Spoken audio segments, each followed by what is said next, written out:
Bismillahirrahmanirrahim. Assalamualaikum warahmatullahi wabarakatuh. Jumpa lagi dengan podcast Orbit NGMP IPA SMP Kabupaten Purbalingga. Masih dengan saya Febri Prasetyo Adi. Pada hari ini Kamis 26 Oktober 2023 masih di Owabong Purbalingga. Saya akan berbincang dengan narasumber ahli numerasi.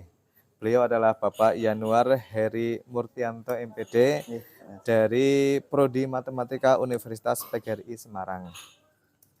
Tema hari ini adalah terkait dengan asesmen berbasis numerasi yang sekarang sedang ramai di Purbalingga.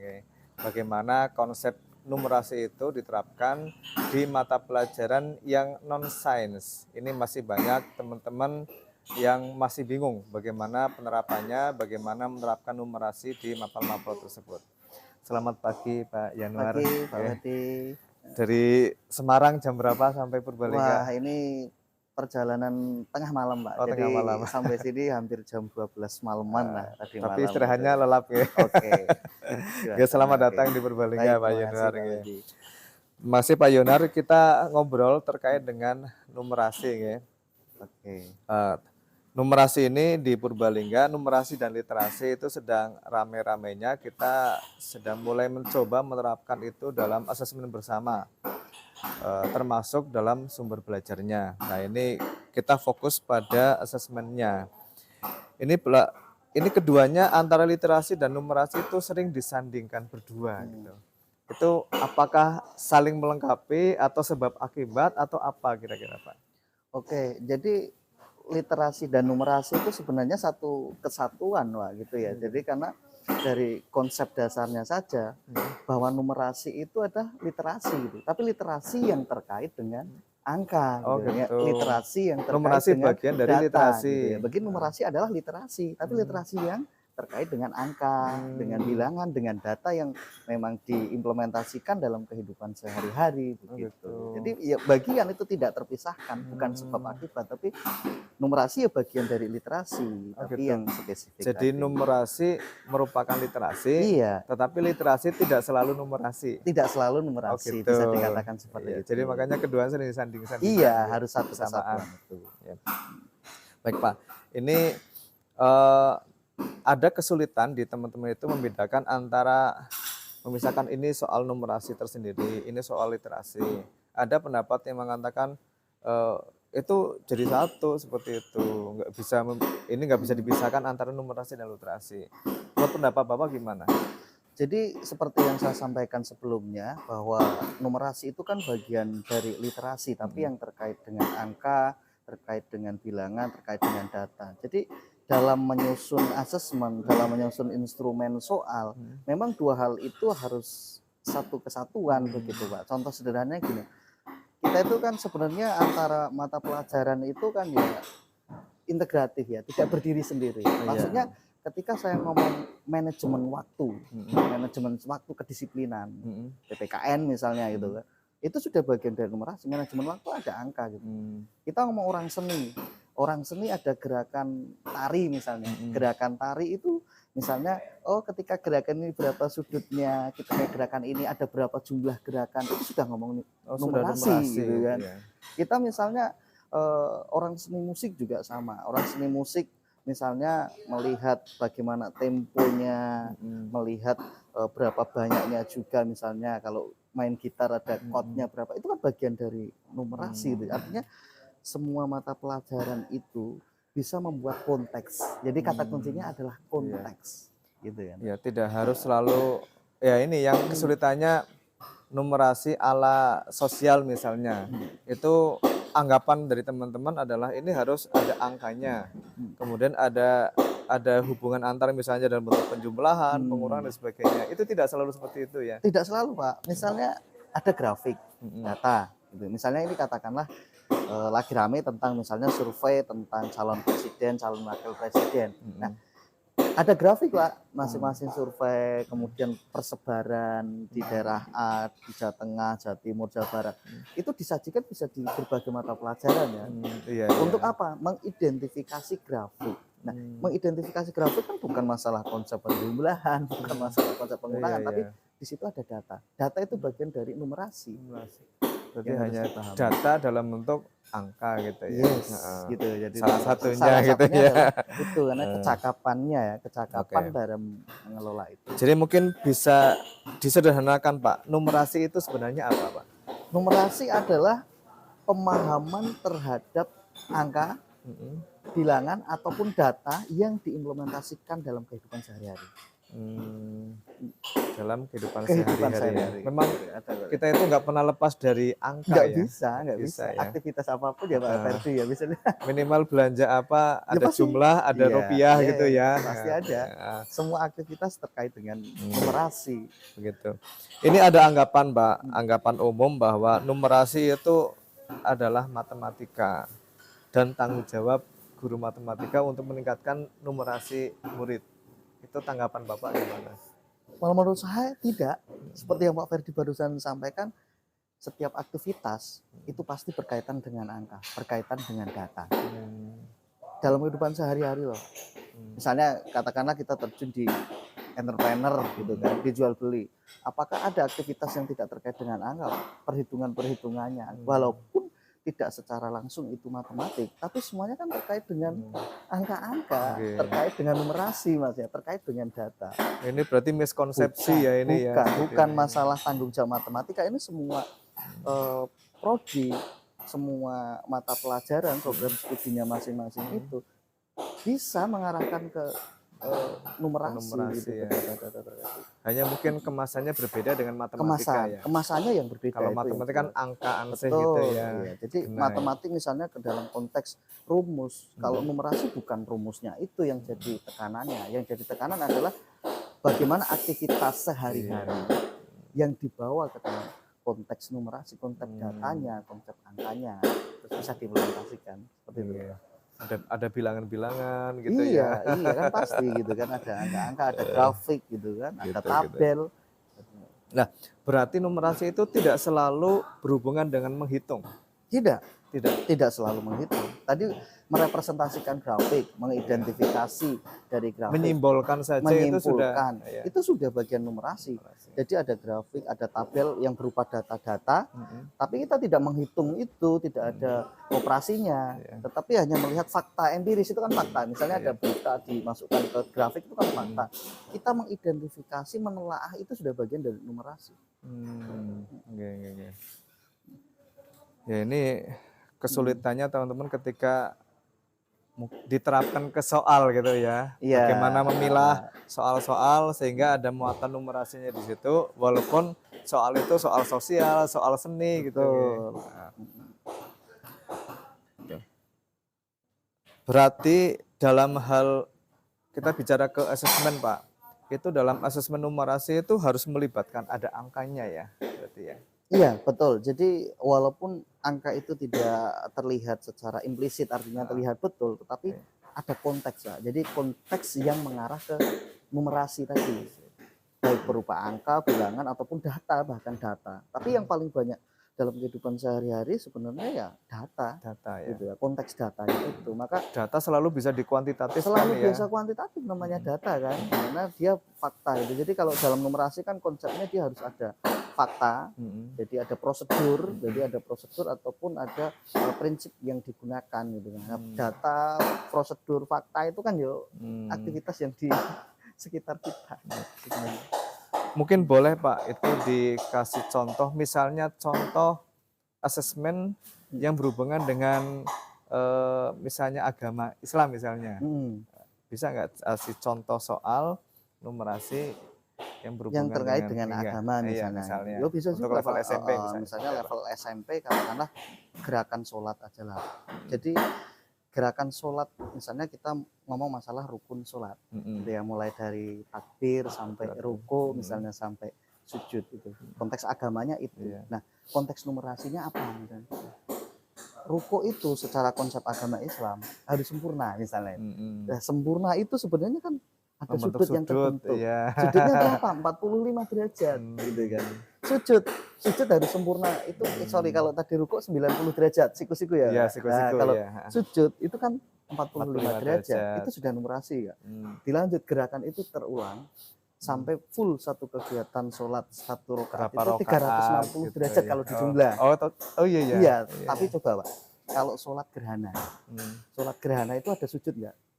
enggak ada. Nggak ada, Enggak ada. hanya 2 kali ruku. Hmm, 2 kali ruku itu berapa? Tadi satu ruku kan 90 90 derajat. derajat. Berarti Ruku yang 180 derajat. 180 itu dalam konsep matematika itu kan garis 180 derajat kan garis lurus. Hmm, Benar, karena posisi misalnya gerhana bulan. Hmm. Gerhana bulan itu berarti kan posisi matahari di antara bumi dan bulan. Satu garis ya, Pak. Oh, Ketutupan. Itu konsep 180 Gitu, iya, iya. derajat. hmm, Kalau misalnya sholat mayat, Pak, hmm, ada ruku, enggak ada. ada sujud, Enggak ada. berarti apa? Berapa derajat? Ya, 0 0 derajat. derajat ya. Manusia kembali kepada hakikatnya. Oh gitu. Belajar agama, tetapi dengan konsep numerasi. Ada aktivitas yang rumit Pak di situ? Nggak Nggak ada, ada. cuma konsep sujud. Iya. Coba perhatikan. Tapi mereka, oh iya ya, sujudnya iya. Kenapa sholat gerhana? Dan selama ini kan kita hanya melihat hakikat dari sudut pandang agama Islam. Sholat mayat nggak ada sujud ruku, misalnya sholat tadi gerhana hanya 2 kali ruku. Ternyata konsep numerasi ada. Iya. Dihubungkan misalnya dengan kesempurnaan gerakan sholat. Yes, oke. gitu. Berarti kalau sholat Misalnya- yang tadi wajib kan 360 derajat itu berarti karena kita masih hidup, bumi masih berputar 360 Gitu. derajat. Lari ke misalnya jumlah rokaat, Iya, kemudian banyak sekali ya. iya, Rokaatnya berapa, misalnya jumlah bismillahnya bismillahnya berapa, itu seperti seperti itu, itu oke. dalam Al-Qur'an misalnya agama Islam berapa sih jumlah bismillah zakat dalam misalnya itu, ya, dalam zakat, perhitungan zakat. perhitungan misalnya katakanlah pembagian warisan itu kan konsep agama tapi ada numerasinya. Iya, iya, iya. Itu selalu melekat dimanapun ya Melekat. konsepnya Artinya ya. bukan masalah tapi tergantung bagaimana kita mencari konteks yang pas untuk mengaitkan dengan numerasi.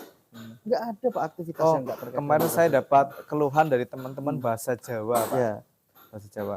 Mereka mengeluhkan, kami tidak bisa menyusun soal yang berbasis numerasi. numerasi Oke. gitu ya. Bisa kasih contohnya, Pak, bahasa Jawa? Kalau bahasa Jawa itu di SMP itu apa ya Pak? Misalnya geguritan apa ya? Nah, Ada misalnya ya, geguritan geguritan katakanlah gitu ya. Sama juga Pak, misalnya bahasa Jawa misalnya jenis-jenis tarian misalnya. Ada misalnya tarian di Jawa itu ada tari gambyong, tarian lain itu jenis itu. Iya. Nah, macam-macam tarian itu buat saja dalam bentuk grafik misalnya. Grafik gitu, grafik jenis-jenis tarian dan persebarannya. Katakanlah misalnya tari gambyong itu di Jawa Daerah Tengah. mana saja. Nah, dari mana saja itu sudah bagian dari numerasi, Pak. Hanya mengidentifikasi Jumlah penarinya gitu ya. Ya, misalnya punya komunitas katakanlah. Komunitasnya berapa dan sebagainya. Gitu. Atau misalnya membuat geguritan itu ya puisi ya, semacam puisi di Jawa kan ada geguritan itu ada polanya loh Pak misalnya gitu. Kayak pantun misalnya ada Iya. AB Iya, gitu kan. Saya belakangnya enggak paham kontennya secara detail tapi Iya. itu ada pola AB. Jadi pola AB misalnya kalau satu geguritan itu minimal harus berapa baitnya, berapa barisnya. Nah, konteks itu yang dibawakan ke siswa. Seandainya misalnya saya menyusun satu geguritan dengan tema ini ada berapa bait, berapa baris. Jika misalnya kalian, soalnya itu kan kepada siswanya, jika kalian membantu saya untuk membuat geguritan sejumlah misalnya 50, itu kan konteks numerasi. Tapi konteks banget gitu. Oh, saya buat satu geguritan tema ini. Kalau saya punya 40 tema, berarti saya harus butuh. Nah, itu kan numerasi Pak sebenarnya gitu loh. Tidak ada perhitungan. Jadi sebenarnya hampir semuanya bisa ya. Bukan hampir semuanya bisa. Semuanya bisa. Semuanya bisa, enggak ada. Cuma kita harus paham konteks dasarnya tadi. Iya, iya. Yang penting jangan memaksakan ya. Ya, jangan itu. apa? Jangan memaksakan. Mungkin konteksnya sebenarnya gitu. iya konteksnya. Jadi mungkin bisa dinumerasikan tetapi dipaksakan numerasi dengan konsep yang Iya, nggak dipaksakan pas, akhirnya jadi betul. aneh gitu ya. Maka yang jadi ciri utamanya kita harus memetakan konten materinya dulu. Gitu kan, konten materi yang memang relate, relevan dengan numerasi itu apa, kemudian kita baru mengarah ke level kognitifnya.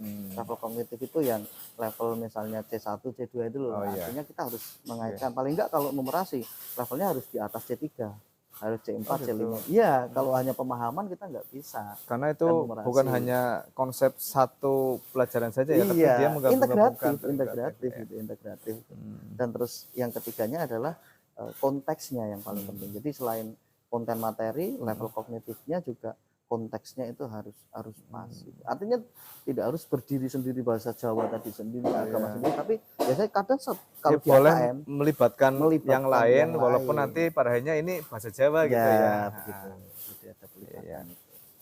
Beda dengan matematika kan sudah jelas ini Matematika udah fix jelas ya, gitu kan. tidak perlu harus terintegrasi dengan Ya. yang lain gitu ya.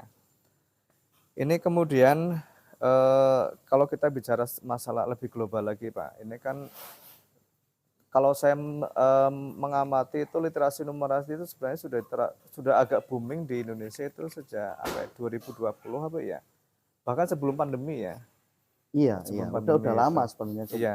Sebenarnya kepentingan kita itu apa Pak ketika sekolah atau murid itu mulai digalakkan numerasi literasi itu sebenarnya yang goal yang mau dituju pemerintah itu apa ya? Oke.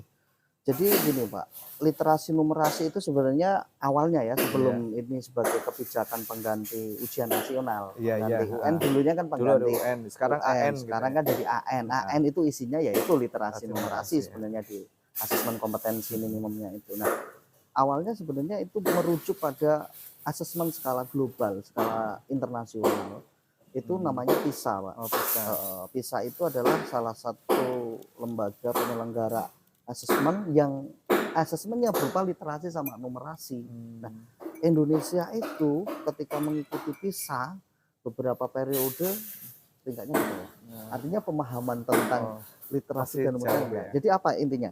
Intinya mereka itu hanya menerapkan konsep pada soal, tapi belum bisa mengidentifikasi, mengeksplorasi dari konsep soal. Contoh sederhana gini Pak, analogi sederhana. Anak TK dari Sabang sampai Merauke, kalau diberi instruksi, nak gambarlah pemandangan, apa yang dilakukan Pak? Ya, gambar dua gunung gitu. ya, biasanya gitu. Ada jalannya, matahari di tengah kayak gitu ya. Jalan ke sawah. Hampir semana kayak gitu. Itu masalah mindset. Ya memang ajarannya kayak gitu. Nah, karena mereka terbiasa disibukkan soal, contoh soal, mengerjakan soal, mindset mereka kan kayak gitu. Artinya berpikir kreatifnya tidak berkembang. Nah, sedangkan literasi numerasi itu mengkaji konteks. Namanya konteks itu berubah enggak, Pak? Konteks ya berubah, kehidupan sehari-hari ya, tahun kan ini, dinamis tahun sekali besok, gitu ya. Dinamis. Artinya saat ini kita teknologi, siapa yang nyangka sekarang misalnya ada GoFood, kita klik makanan datang. Dulu kepikiran nggak? Nggak kepikiran. Tapi sekarang bisa dikontak. Suatu hari nanti tahun 2030 mungkin nggak kita tinggal duduk, semuanya sudah ada, sabun pun misalnya mandi kita remote, bisa nggak Pak? Mungkin Sangat bisa mungkin. jadi. Nah ya, itulah kenapa harus literasi numerasi, karena kepentingan besarnya adalah supaya siswanya itu akan fleksibel, bisa mengikuti perkembangan zaman. Kalau tidak, literasi numerasi hanya seperti dulu asesmennya ujian nasional, itu kan hanya mengukur kognisi, Pak, kognitif kan, soal itu kan, soal. Tapi bukan yang erat dengan kehidupan sehari-hari. Ya. Nah, kepentingannya yang jelas satu, siswa itu mampu peka, mampu merespon permasalahan sehari-hari yang diselesaikan dengan tadi konteks itu. Itu kalau kepentingan secara individu ya, tapi kalau kepentingan nasional kan jelas. Kepentingan AKM, pemerintah jelas bukan mengukur individunya, tapi memetakan sekolahnya. Jadi sejauh mana ini sekolah itu berhasil dalam pembelajaran. Ada muncul akhirnya rapor pendidikan. Akhirnya muncul rapor pendidikan. Yang di situ numerasi dan literasi yang diangkat gitu ya. Walaupun yang lain-lainnya ada, tapi yang menonjol gitu ya, yang menonjol di situ. Oke Pak, ini yang terakhir Pak. Ini pesan Bapak terhadap guru dan murid agar meningkatkan kemampuan literasinya Pak. Oke. Kalau pesan saya sih sebenarnya satu, jadi guru memang tidak berdiri sendiri di mata pelajarannya sendiri. Tapi saatnya era kolaboratif. Artinya guru mata pelajaran harus duduk bareng dengan mata pelajaran yang lain, ngobrol, mencari konteks yang pas untuk dibuat ke soal-soal literasi numerasi. Jadi kata kuncinya adalah kolaborasi. Batasan-batasan antar mapel itu coba dikikis gitu ya, dihilangkan karena sekarang eranya bukan era berdiri pada satu keilmuan saja, tapi sudah era kolaboratif. Jadi permasalahan yang global yang sangat kompleks dengan berbagai sudut pandang mata pelajaran itu jadikan satu, terintegrasi. Gitu. Ya, kalau ke siswa jelas pesan saya untuk meningkatkan literasi numerasi harus memperluas wawasan. Memperluas wawasan dengan cara apa? Membaca. Membaca status anak-anak. Nah, masalahnya membacanya sekarang scroll. Iya. Nah, kalau ilmu psikologi kognitif itu hanya memenuhi otak kita, tetapi tidak ada informasi yang bermakna. Kan scroll itu kan acak random informasinya. Dan singkat-singkat gitu ya, seolah-olah menarik tapi sebenarnya nggak ada isinya gitu. Sekarang minim sekali siswa-siswa untuk membaca buku, membaca yang karya-karya ilmiah itu minim. Jadi bacanya benar Pak Ferdi tadi, bacanya status. Kalau ditanya seru nulis, kalau nulis status ahli, tapi gitu nulis di buku sekolah itu kesulitan. PR kita bersama itu bagaimana membawa mereka ke pembacaan. Apalagi sekarang eranya teknologi, pakai ChatGPT, Pak. Apa saja itu sebab instan ya. Semuanya instan semua. Jadi kita harus mulai dari diri kita, mulai dari lingkup kelas kita, dibawa ke budaya, kultur, habituasi di situ harus dibangun betul antara guru dan siswa, dan secara otomatis Pak sebenarnya kemampuan literasi meningkat. Asal sudah biasa. Ya, kita coba bersama ya Pak. Ini kita coba dari gurunya dulu. Kalau gurunya udah punya kesadaran, nanti dia akan tularkan ke murid-muridnya, siswanya. Nanti secara masif untuk seluruhnya, mungkin tujuannya bisa tercapai. Oke, terima kasih sekali Pak atas obrolan hari ini, sangat bermakna. Ini bisa menjadi inspirasi buat teman-teman guru, terutama di Kabupaten Purbalingga. Oke. Saya ada oleh-oleh Pak ini dari buat sekadar oleh-oleh kenang-kenangan ini dari kami.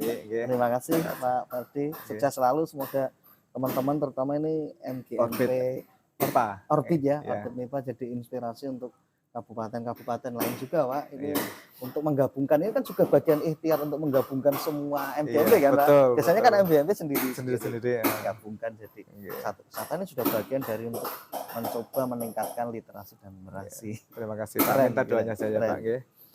Baik, terima kasih, itu hasil obrolan saya dengan Bapak Yanuar Heri Murtianto MPD dari UPRIS. Semoga bisa memberikan manfaat semuanya. Terima kasih. Assalamualaikum warahmatullahi wabarakatuh.